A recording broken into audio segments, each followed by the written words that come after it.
أشرقت نفسي بنور من فؤادي حينما رددت يا رب العباد.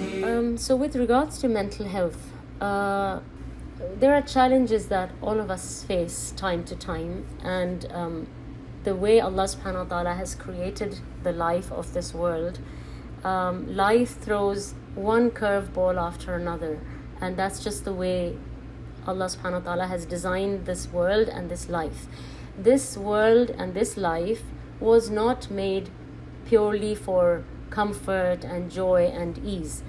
It is a place where Allah subhanahu wa ta'ala tells us that He has created us in kabad, right? He has created us in struggle, in toil, in difficulty. And so we literally, throughout our life, we literally go from one challenge to another, with a few, you could say, like breaks in between.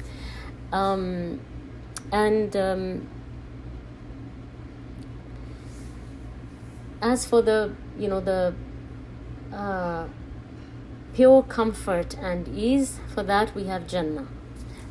So once we accept and understand that this life is a testing ground, Allah subhanahu wa ta'ala is going to test us. He is going to see which ones amongst us are sincere, which ones amongst us really accept his decision and his timing, which ones amongst us really trust him. And there will be various situations Allah subhanahu wa ta'ala will place us in. And so once we have a realistic expectation from this life, from there onwards it just becomes easier to see what is what is going to be served to us, and how we're going to deal with that next. And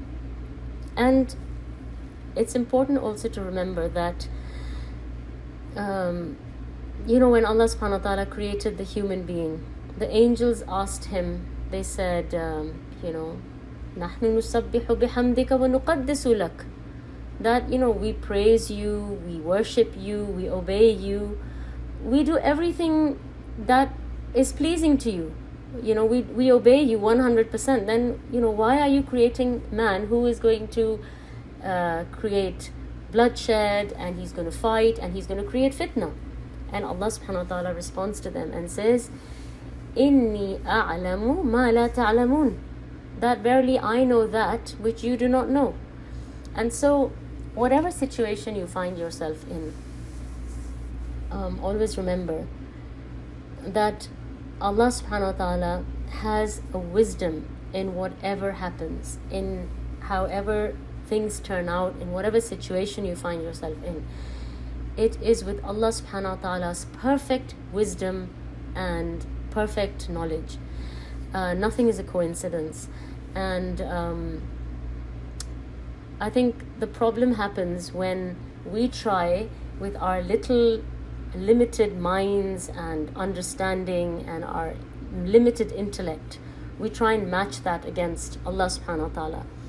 We only know the past and the current. Allah knows the hidden and the apparent. He knows the past, the current, and the future. And so it is absolutely critical that we realize that the one who is in charge of our affairs has perfect knowledge and has perfect wisdom, and his decision is perfect.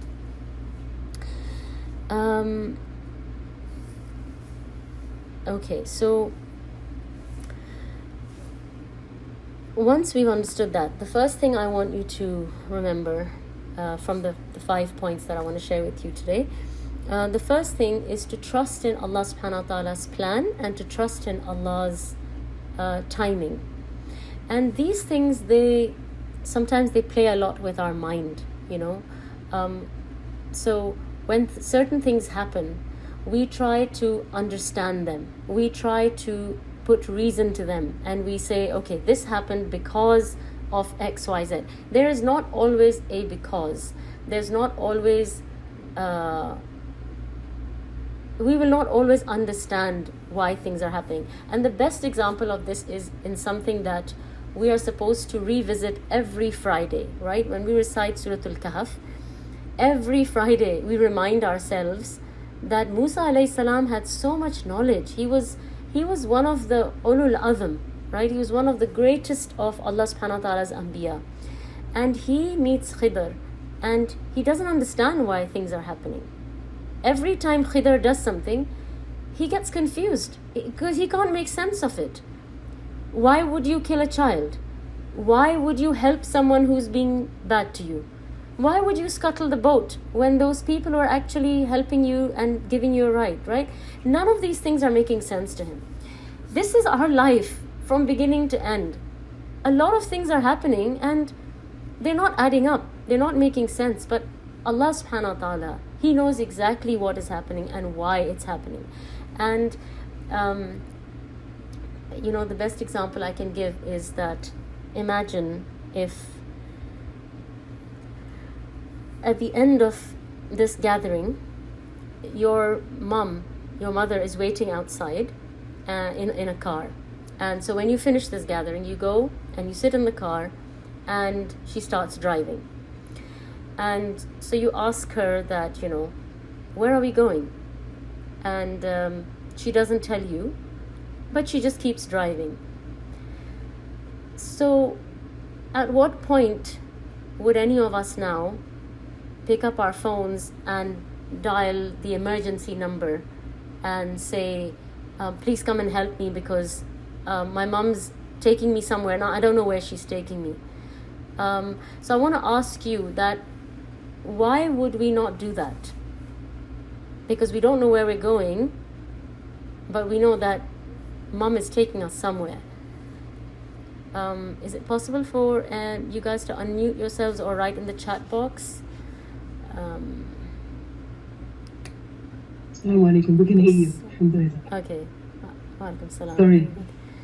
Oh, you didn't hear me? Okay. No, we can hear you loud and clear. Okay. Alhamdulillah. So I just wanted to know, what is your perspective that why would we not do that if, you're with your mother in the car and you are going somewhere, but you don't know where you're going? Okay. What we'll do is that, inshallah, we'll give the mic to the students and see their reviews, inshallah. Okay, all right. So shall I just continue or am I going to get answers now? Yeah. You are going to get answers, inshallah. Okay, inshallah. Okay.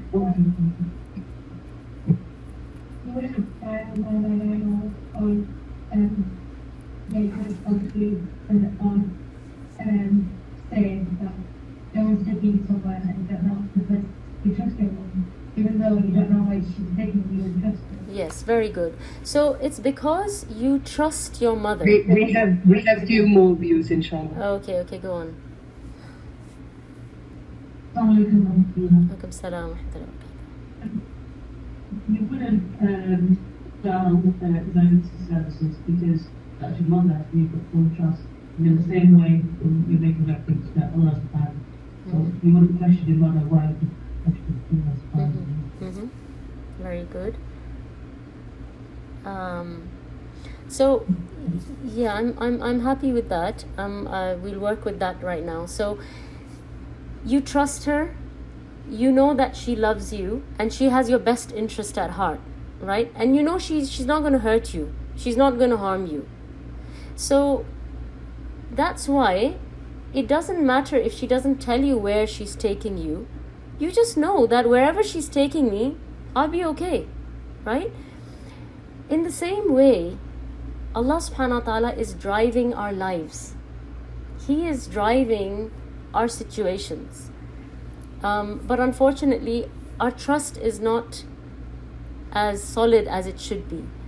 And it's a bit shaky. And so while we would like to trust more in Allah, when something happens that we weren't expecting or something that we didn't see coming, we panic, right? We get anxious and we get extremely worried and we start thinking, oh, how am I going to handle this? How is this going to happen? So we have to remember that the one who has put you in this situation, whatever that situation might be, is the one who loves you, and he wants the best for you, and he has perfect knowledge and perfect wisdom. Like our mums, they're not perfect, right?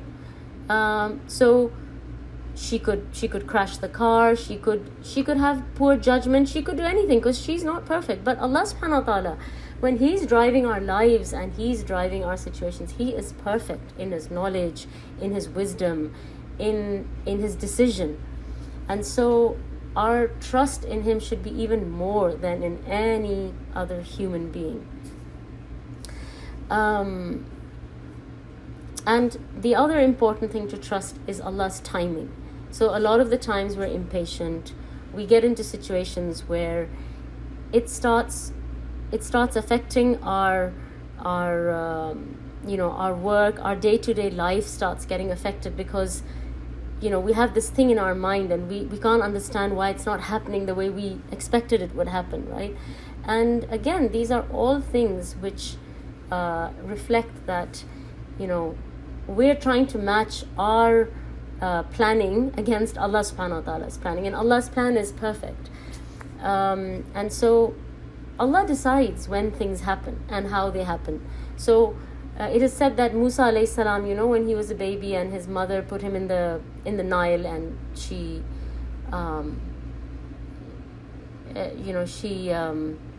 you could say she sort of lost him or left him. He was returned to her either the same day or in 3 days. Okay, it is said that he was returned to his mother. Yusuf alayhi salam, on the other hand, he was separated from his father and he was returned after many years, many years. And this time period is Allah subhanahu wa ta'ala's decision. Allah decides when it's going to happen, and Allah decides how and if it's even going to happen.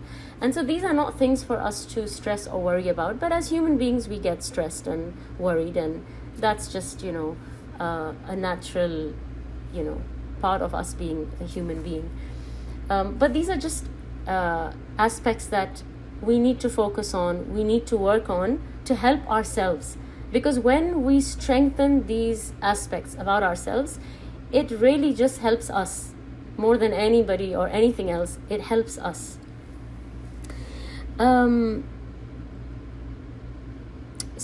There's many other thoughts coming to my mind, but because of constraints of time, I will go on to the next point now. And the next point is I was just also going to say about that same point that remember that you can't control the weather, right? So whether the sun shines or it starts to rain or it starts to snow or hail, this is not in our control. But what is in our control is how we dress and protect ourselves so that when we go out, we don't get wet, we don't get overheated, we don't get sick because of the cold, right? So that's what we can control. We can't control the weather. We can't control our situation. We can't control the next thing that's going to come into our lives.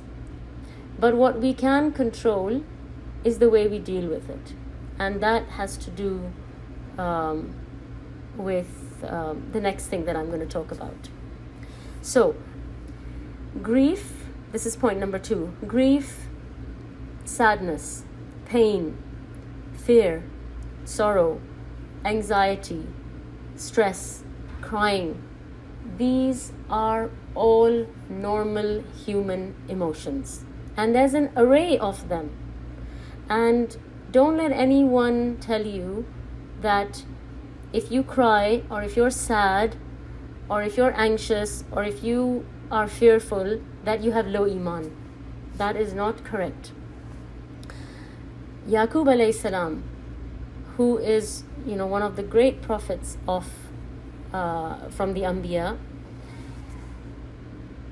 you can imagine, or can we imagine, his connection with Allah subhanahu wa ta'ala, his closeness to Allah subhanahu wa ta'ala, his beseeching and speaking to Allah subhanahu wa ta'ala and spending hours in ibadah.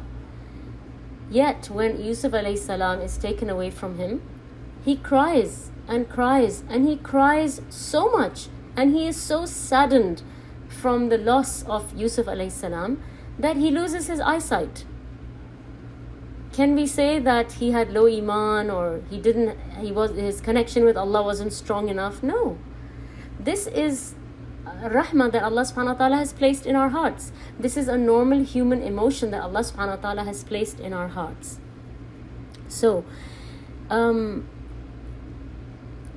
feeling sad is not a reflection of low iman. It is a reflection of you being a human being and possessing human emotions that Allah subhanahu wa ta'ala created. Okay, that is our human side when we feel these feelings. Iman does not mean that you don't feel sad. But Iman means you know how to deal with that sadness. You know how to cope with that sadness or that anxiety or that fear or that grief. So having the emotions is absolutely normal. Your Iman comes into play when it comes to dealing with these emotions and dealing with these situations that, affect us. And as we know, pain will affect you, grief will affect you. These are things which will have an impact on you. They will have an impact on the way you live your life. They will have an impact on your relationships and on people surrounding you. And so that's why it's important to know how to cope with these kind of situations. So I hope that that's clear, that the emotions are absolutely normal and human. The way we cope with them is the thing that is connected with our Iman. So the next point, which is point number 3, is how to cope with this, and the best thing to do, or the best way to deal with any struggle, whether it's a mental struggle or it's a physical struggle, any kind of struggle that we have, is to try and connect with Allah and complain to Allah, not about Allah, right? So you speak to Allah, you express to Allah what your situation is, what you are struggling with, what you are struggling to deal with. But you don't say, Allah, why did you do this to me? Allah, why is such and such happy and I'm not? Allah, I pray regularly and I fast and I give my zakah, then why did you do? This is complaining about Allah, and this is what is wrong. This is the wrong way to cope with difficulty and struggle. Complaining to Allah is when you speak to Allah, like Yaqub alayhi salam says, right? Innama ashku bathi wa huzni ilallah. Ilallah. Okay, I complain about my grief and sadness to Allah subhanahu wa ta'ala. So now when you start to try and connect with Allah while you are going through a difficulty, it's not easy, in the sense that in the beginning you might feel that I'm trying to do this, but it's doing nothing. You feel nothing. You feel like I'm praying, I'm making dua, I try to spend some time in sajda, speaking to Allah, but I just don't feel anything. I still feel that this thing is really weighing me down. It's really affecting me. Because it takes time, especially when something big hits you, or if you have been struggling with anxiety or stress for a while, you tend to, as a human being, you can become numb. Okay, and so when you become numb, it's like you're just doing the physical actions, but you just feel like inside you're just switched off, like you're turned off. But it's just a matter of time. So you need to just keep going, and give yourself time, and eventually you will start feeling the difference that this is going to make. Your effort to try and connect with Allah subhanahu wa ta'ala will affect you, and it will help you, but you need to give it time. The Prophet ﷺ he went to Taif, and you know what happened at Taif, right? They threw stones at him, and they rejected him, they mocked him, they humiliated and insulted him, until he had to, run out of Taif and leave. And he had just lost his the two greatest supporters in his life. He had just lost Khadija radiallahu anha, his wife, and he had lost his uncle Abu Talib. So he was already, you could say, broken from that sadness. And then Taif on top of that was a huge hit for him, right? It shook him up. And so he says, when he talks about the incident at Taif, he says that I did not know where I was until I reached Qarn al-Tha'alib. And if you look on the map, and you see where Taif is, and you see where Qarn al-Tha'alib is, it's almost a 2 to 4 hour walk, right?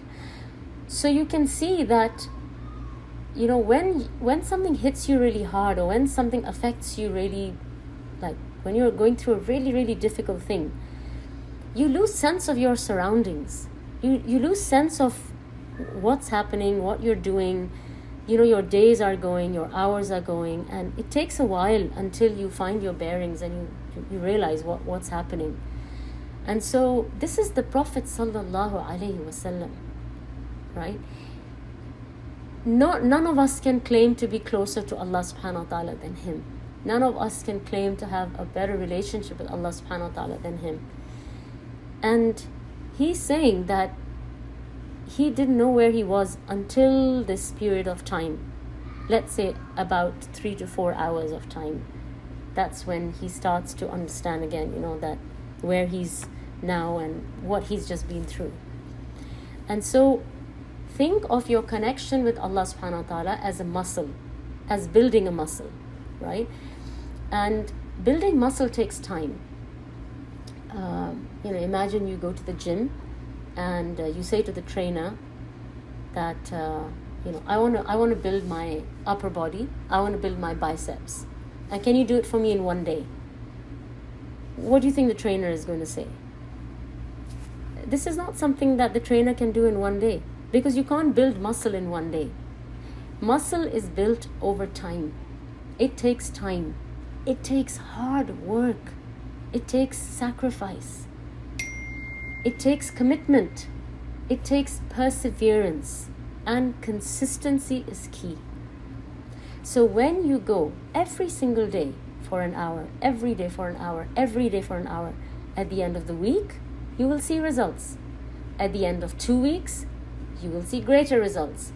At the end of a month, you'll start seeing that I can carry more weight. Even if you can't see the muscle building, you can feel it in your workout. Initially you could only hardly pick up 3 kg, and now 15 kg is a doddle, right? So your connection with Allah subhanahu wa ta'ala, it takes time. It's something that you build over time.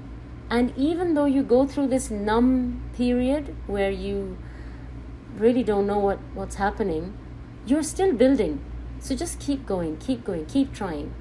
And inshallah, you will feel the difference. When you finally, start sensing things around you, you will feel the difference. You will sense the difference.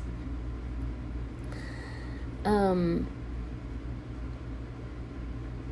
of course, connecting with Allah subhanahu wa ta'ala is in two, you could say, avenues of connecting with Allah.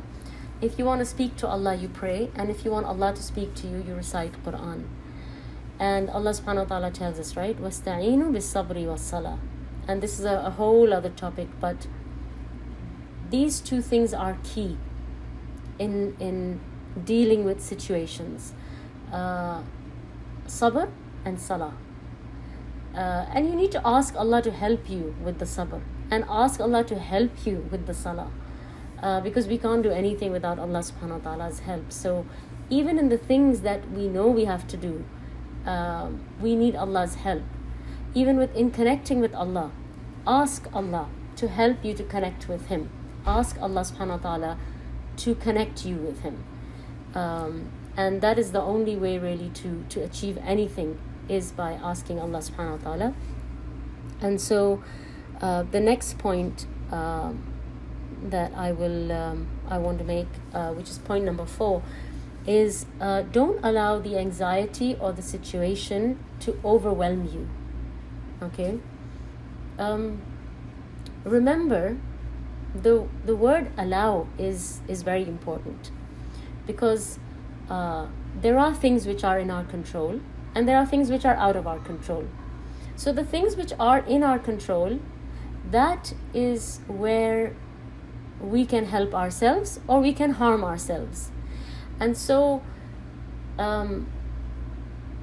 if you find yourself constantly, in stuck in a hamster wheel of a circular thought, right, and it just keeps coming and going round and round and round in your head, and you feel this is not a good thought, this is an unhealthy thought, it's hurting me, it's harming me, then in that case you need to take more control of what you allow to enter your head, what kind of thoughts you allow to enter and stay in your head, right? So try your best to control your focus and your attention as much as you can. And remember, whatever you focus on will grow. It will become bigger and bigger, right? So if you focus on a problem, the problem just starts becoming bigger, and it looks much bigger than it actually is. So try and picture this. So there's a boy. He has a plate in his hand and he has a slice of cake. And he's beaming. He's very happy. He's smiling. Why? Because he has a slice of cake. And then next to this is another picture. And there's a boy with a plate in his hand. And he has a full cake with a slice missing. And he's sad. His focus is on the missing slice. Who has more cake? The boy who's smiling or the boy who's sad? The boy who's sad has more cake. You would expect him to be happier than the boy with the one slice of cake. But his focus is on the wrong thing. He's focused on what he doesn't have. He's focused on that one slice that's missing. So he can't enjoy the rest of the cake. Whereas the boy who has one slice of cake, his focus is on the slice that he has. And he's not worried about the rest of the cake, because he's enjoying the slice that he has. Our life is like that, right? It's like that big cake with the missing slice. Allah subhanahu wa ta'ala has given us so many blessings and so many bounties. And yes, we have tests. Of course we have tests. Allah, out of His kindness and love, He informed us that He will test us. He didn't surprise us with difficulty and test. He informed us that He has created us in kabad. He has created us in struggle. And He has told us, وَلَنَبْلُوَنَّكُمْ بِشَيْءٍ, we will test you with a little bit, a shay, بِشَيْءٍ مِنَ الْخَوْفِ, with a little portion of fear, وَالْجُوء, and hunger, بِشَيْءٍ وَلَنَبْلُوَنَّكُمْ بِشَيْءٍ مِنَ الْخَوْفِ وَالْجُوعِ وَنَقْصٍ مِنَ الْأَمْوَالِ وَالْأَنفُسِ وَالثَّمَرَاتِ وَبَشِّرِ الصَّابِرِينَ. So Allah subhanahu wa ta'ala has already told us He will test us with loss of wealth, with loss of life, with loss of fruits or outcomes, with fear, with hunger. And hunger is not necessarily just hunger of when you think of hunger, you think of food. It could be hunger for acceptance, it could be hunger for validation, it could be hunger for love. We can be hungry for many things, and Allah subhanahu wa ta'ala will test us in these things. You might find yourself with no one on your side sometimes, and that's a test. But these are just, he said to us, bishay'im, with a small portion of fear and hunger and XYZ, right? So it's not all bad, and our focus should be really on what is going right, on what we do have, and then that bad situation will look good. So just to give you an example, because I can't think of anything else right now, but a few years back, my son, he was traveling, and he's stopping over on the way to the UK. He was stopping over in Bahrain, and he just blacked out and he collapsed. And we're expecting that he's just had a stopover and he must be on his way now on to catching his next flight. He started sending us messages saying that I found myself in a pool of blood, spitting out crushed teeth. So he had collapsed. He had broken 5 of his front teeth, and then later on, as time went on, we found out he had broken his jaw in 2 places. All his teeth had become mobile and they were moving, and he had split his chin, and that's where all the blood was. And so it was quite a bit bad accident. I think people were a bit confused that why I wasn't panicking, but my focus was just that alhamdulillah, he didn't pop his eye, alhamdulillah he's alive, because just a few months back or a couple of years back, one of my friends, her husband similarly blacked out and he collapsed, and then he just passed away, and he was a young guy. So I was just focusing on what had gone right in that situation, and I was thinking, alhamdulillah, he's alive. So, your focus can make that bad situation look good. So for me, I didn't see that necessarily as a bad situation. I just saw it as as something to be grateful to Allah for. Alhamdulillah, his eye is okay, he's alive, he's speaking, he's talking, he's in his senses. And so in every situation, this is just an example, maybe it's an extreme example, but I'm saying that, focus on what you have, on what is going good, on what is going right, and that will change, it will shift your perspective, it will shift the way you perceive that situation and the way that situation makes you feel. So who would think that to see your child in that state will make you feel grateful and happy? But it can make you feel grateful and happy when you focus on the right things. So that's what I'm trying to convey. That's the concept I'm trying to convey. Okay. When I say don't let your situation overwhelm you, try to keep yourself happy in the things that keep you happy. So it might be surrounding yourself with loved ones. It might be going for a massage, going out for a meal with your friends, reading your favorite book, exercising, watch something nice that you enjoy, watching, whether it's a movie or a drama or whatever, What I'm trying to say is, don't just drown in self-pity, Try and pick yourself up and say, okay, why don't I do this today? Make a plan for yourself and do things which help you and which make you feel happy. Now look at the difference between happiness and tranquility. So these things will give you momentary happiness, right? Hanging out with a friend, speaking to a loved one, going on a holiday, etc., etc., right? The last point that I want to share with you is what I think is really the thing that is key and critical in helping us in our situations of, stress or any mental state that we are in which is not great. And that is similar to what I have mentioned before, but I'm going to tell you what is the key thing that I'm trying to get at here. And it is remembering and connecting with Allah subhanahu wa ta'ala, whether it is making dua and asking Allah subhanahu wa ta'ala to fix your situation, whatever it might be. You might be anxious, you might be stressed, you might be depressed, You could be in any kind of state. So ask Allah subhanahu wa ta'ala to help you, and remember Allah subhanahu wa ta'ala as much as you can in different ways. Whether you pray, whether you recite Quran, whether you talk to someone about some aspect of your life and connecting with Allah, whether you read something, or you attend a dars, or you listen to some reminder, or you listen to some Quran recitation, whatever the way may be. Allah tells us, أَلَا بِذِكْرِ اللَّهِ تَطْمَئِنُّ الْقُلُوبِ. Right?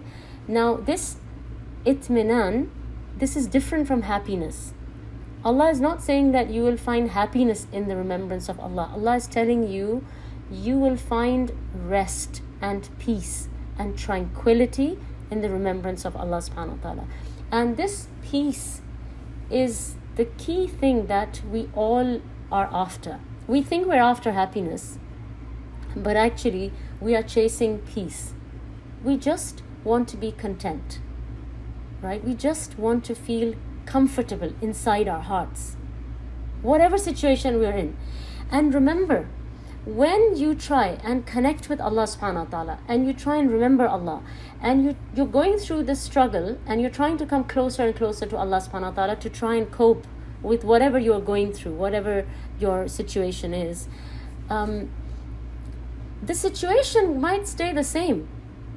You might still be stuck in that problem or that situation, but you just stop feeling it.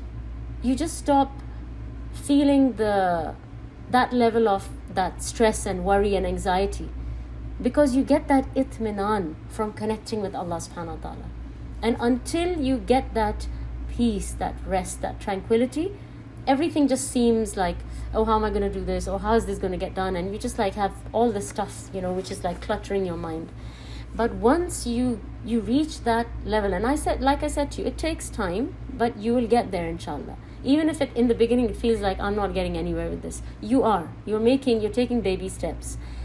And once you reach that level, it's amazing, because you still, life is still hurling things at you, but you're just able to deal with them now. You're able to cope with them. You don't feel them as much or as hard. And Allah subhanahu wa ta'ala, He strengthens us through these situations that we experience in our life. And it is our experiences that make us who we are today. We wouldn't be where we are today if we hadn't gone through some of the things that we have experienced.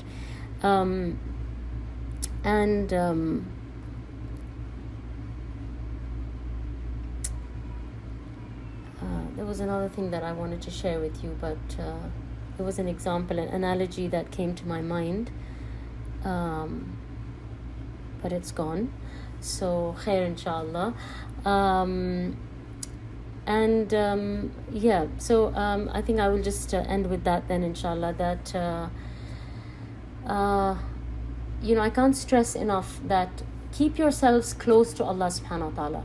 Yes, of course, mental conditions are related to chemical imbalances, especially, sometimes when we've been through pregnancy or we're going through menopause, and our hormones and our bodies are going through all sorts of changes and shifts, and, we're feeling all sorts of things.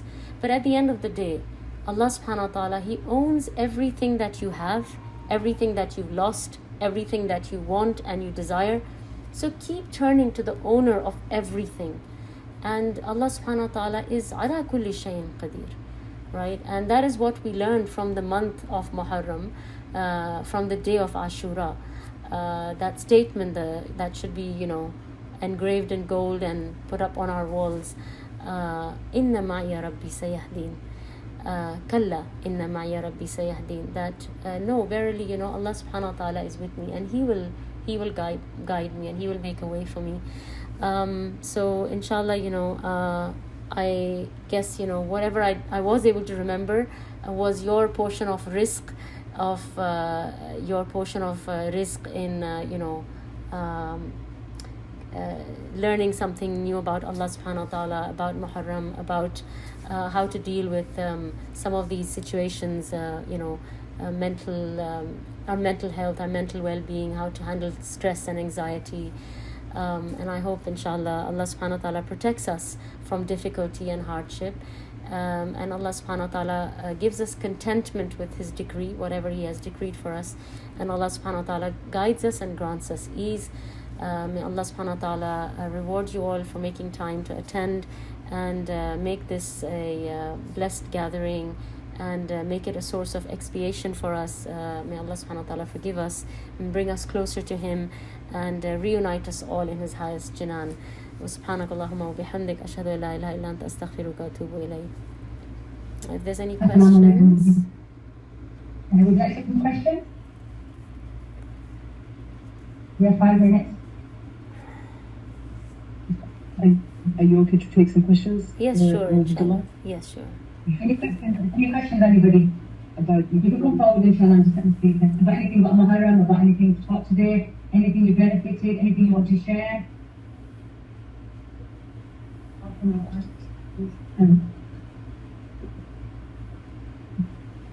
I just want to say, on behalf of all the sisters, thank you for joining us through those points. I'm sure all of us can benefit from them. Thank you. Barakallahu feekum. If you like to think about my hair, that's such a short notice. I really benefited, I'm sure everybody else did. May Allah reward you. Grant you barakah in your time, your wealth, your family. Ameen. Look after yourself and keep the regular work that you will. Assalamu alaikum. Okay, walaikum salam wa rahmatullahi wa barakatuh. Assalamu alaikum wa rahmatullahi wa barakatuh. I want to say when the topic of mental health came up, I was really happy. And I was really, really happy because all of us, like you said, the prophets have gone through it, all of us have gone through it. And we do that because our iman is not like prophets, subhanAllah. So we do that on a day-to-day basis. And alhamdulillah, mashallah, tabaraka rahman, you have cleared a lot of things in my mind, and I'm sure the sisters have benefited from them as well. I want to ask one question about Muharram. So day of Ashura, when we experience this day, is there any particular dua or is there anything that we can do? So on the day of Ashura, the main thing to do is the fast. Like I said, that because this is the month of Allah, as the Prophet ﷺ referred to it as the month of Allah, it's good to use the days and the nights in trying to come close to Allah in whatever way we can. So the Prophet ﷺ, he would fast a lot during this month. Similarly, I would encourage, as much as you can, spend the nights praying, make a lot of dua, give sadaqah, do whatever good actions you can. But there's nothing specific for this month other than, like I said, that the Prophet ﷺ would fast a lot, and the day of Ashura, he fasted it. And when he found out that the Jews were fasting the 10th of Muharram as well, he said, if I live the following year, I will do the 9th and the 10th. But he did not live the following year. So it's good to try and fast either the 9th and the 10th, or the 10th and the 11th, or the 9th and the 10th and the 11th. And Allah knows best.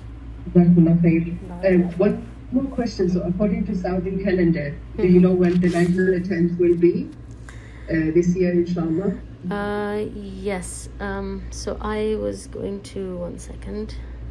So inshallah, sisters can note down and they can fast, inshallah. They can, yeah. So and today, especially because we're in summer holidays in UK and I think around the world as well. So it's easier for the sisters who attend schools and universities, so they can fast as well. So the 10th of Muharram is on Friday, the 28th of July. And so you can either fast the 27th and the 28th, or you can fast the 28th and the 29th. You can also just fast the 28th. But because the Prophet ﷺ said this, we try and honor his request. And so you can fast the 27th, 28th, and the 29th. But the day of Ashura is the 28th of July, which is a Friday. So it's a double reward, inshallah, in the sense that it's a great day anyway. It's like I said, it's one of the days of Allah, and it falls on a Friday, which is a special day for us. Alaikum salam wa rahmatullahi wa barakatuh. وآخر دعواهم أن الحمد لله رب العالمين.